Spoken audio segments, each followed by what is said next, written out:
Bismillahirrahmanirrahim. Assalamualaikum warahmatullahi wabarakatuh. Alhamdulillah, alhamdulillahi rabbil alamin. Wassalatu wassalamu ala ashrafil anbiya'i wa mursalin. Sayyidina wa habibina wa syafi'ina wa qurrati a'yunina wa nuri qulubina Muhammad. Habibi rabbil alamin wa ala alihi wa sahbihi ajmain. Sahabat wasilah yang dimuliakan oleh Allah Subhanahu wa taala, memuliakan 10 terakhir di bulan Ramadan. Memuliakan 10 terakhir di bulan Ramadan tentu adalah dengan memaksimalkan ibadah, bukan hanya ibadahnya maksimal di 10 akhir bulan Ramadan. Ada sebagian orang yang mana mereka ini ibadahnya hanya nunggu di 10 terakhir bulan Ramadan saja. Atau terkadang sudah di 10 terakhir saja dan masih dipilah-pilih. Ibadahnya akan maksimal di malam yang ganjil saja. Seperti malam 21, 23, 25, 27, dan 29. Tapi di 10 terakhirnya yang genap tidak memaksimalkan ibadah di dalamnya. Seperti malam 20, 22, 24, 26, 28. Pertanyaannya, apakah seperti itu yang diajarkan Nabi Muhammad SAW dan para sahabat Nabi dan aslafun soleh para ulama? Tentu tidak.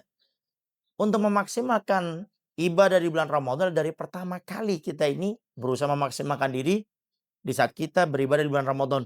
Khususnya di saat masuk 10 terakhir bulan Ramadan. Jangan kita malah salah paham. Kita 10 terakhir di bulan Ramadan ibadah maksimal karena mengejar Lailatul Qadar. Dan terkadang hanya yang ganjilnya saja, karena dikatakan carilah kalian Lailatul Qadar tersebut di 10 akhir yang ganjil di bulan Ramadan. Maka ini pemahaman yang harus betul-betul kita luruskan. Dalam artian luruskan bukan salah, tapi kurang tepat. Di saat kita beribadah tentu itu satu kebaikan. Mau kita ibadah tanggal 1, 3, 5, atau 2, 4, 6, atau mau yang genap, mau yang ganjil, itu ibadah, kebaikan, tidak menjadi masalah. Tapi kalau bisa, jangan sampai kita hanya ibadahnya cuma di 10 terakhir saja. Atau ibadahnya hanya di yang ganjilnya saja, sedangkan yang genapnya tidak. Karena memuliakan 10 terakhir bulan Ramadan adalah dengan kita berusaha maksimal. Jangan hanya mengejar di ganjil-ganjilnya saja. Dan tolong ini dipahami oleh kita semuanya. Sekali lagi bukan salah, tapi untuk lebih memaksimalkan diri dan memuliakan bulan Ramadan, khususnya di saat kita masuk 10 terakhir bulan Ramadan. Nabi Muhammad SAW, panutan kita yang kita ikuti dari ucapan perbuatan sikapnya. Bagaimana kita punya Nabi? Nabi di saat masuk 10 terakhir di bulan Ramadan, Nabi dikatakan mengencangkan ikat pinggangnya dan membangunkan daripada keluarganya. Artinya Nabi dari pertama ibadahnya itu sudah luar biasa. Masuk 10 terakhir lebih sangat luar biasa lagi. Sampai digambarkan mengencangkan ikat pinggangnya. Artinya jangan sampai kita ini ibadahnya hanya di 10 terakhir saja atau di ganjil-ganjilnya saja. Tapi dari awal, khususnya di saat kita akan berpisah dengan bulan Ramadan. Maka perlu Al-Fakir sampaikan di video ini, kita beribadah di 10 terakhir bulan Ramadan bukan hanya karena mengejar Lailatul Qadar dari Allah Subhanahu wa taala, tapi karena kita akan berpisah dengan bulan Ramadan. Di saat kita akan berpisah dengan bulan Ramadan, tentu di dalam benak kita ada kesedihan yang sangat luar biasa. Ada kerinduan yang sangat luar biasa. Sehingga kita lebih maksimal ibadah di dalamnya. Dan ini harus kita hadirkan.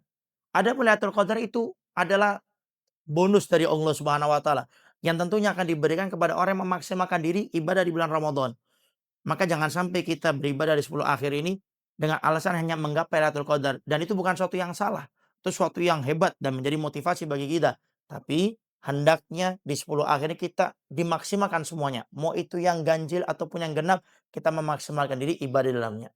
Kemudian terkadang muncul pertanyaan, "Ustadz, kadang saya berusaha untuk maksimal di 10 terakhir. Bahkan saya pakai iktikaf di masjid Ustadz. Tapi kadang-kadang ada ngantuknya Ustadz, ada malesnya Ustadz, ada jenuhnya Ustadz." Ada satu tips dari Al-Fakir agar kita di 10 terakhir ini setiap saatnya, khususnya di malam hari yang penuh dengan lelah dan ngantuk tersebut, kita bisa maksimal di dalamnya. Bagaimana caranya? Caranya adalah dengan kita mencampurkan ibadah itu tidak hanya difokuskan dalam satu ibadah saja. Kalau kita ini males, ngantuk dan jenuh karena kita ibadahnya hanya di satu ibadah itu saja. Kita etikaf dalam masjid contohnya. Kemudian kita memperbanyak sholat sunnah, sholat sunnah, sholat sunnah, sholat sunnah. Akhirnya ngantuk, akhirnya capek, malas dan ujung-ujungnya tidur mau pulang ke rumah. Sehingga ibadah ini ingat harus divariasi. Harus kita campur-campurkan. Contoh, kita masuk ke masjid, pertama sudah kita niat etikaf, yang kedua memperbanyak sholat-sholat sunnah. Perbanyak. Sholat sunat tahiyatul masjid contohnya, sholat sunat taubat contohnya, sholat sunat tasbih contohnya, sholat sunat tahajud contohnya, dan sholat-sholat mutlak yang lainnya. Kita lakukan. Di saat kita sudah mulai jenuh, maka ganti dengan membaca Al-Quran. Diperbanyak membaca Al-Quran. Sudah dapat mungkin 1 juz, 2 juz, sudah mulai nih agak capek, agak malas ngantuk, maka diganti. Memperbanyak berzikir kepada Allah Subhanahu wa Ta'ala. Di saat berzikir sudah datang malas yang ngantuknya, diganti dengan memperbanyak doa bermunajat kepada Allah Subhanahu wa Ta'ala. Kalau masih kita ngantuk setelah itu capek, maka kita variasi lagi menjadi yang pertama. Kita berbanyak sholat-sholat sunnahnya. Nanti ngantuk lagi, divariasi lagi, dicampur dengan memperbanyak berzikir kepada Allah. Dan seperti itu caranya kita untuk memaksimalkan diri ibadah di 10 terakhir bulan Ramadan. Insya Allah, kalau ibadah itu kita variasi, kita campur-campur, tidak difokuskan dengan satu ibadah saja, insya Allah kita akan maksimal ibadah di 10 akhir bulan Ramadan. Dan semoga kita bisa mendapatkan bonus dari Allah, yaitu Lailatul Qadar dari Allah Subhanahu wa Ta'ala. Wassalamualaikum warahmatullahi wabarakatuh.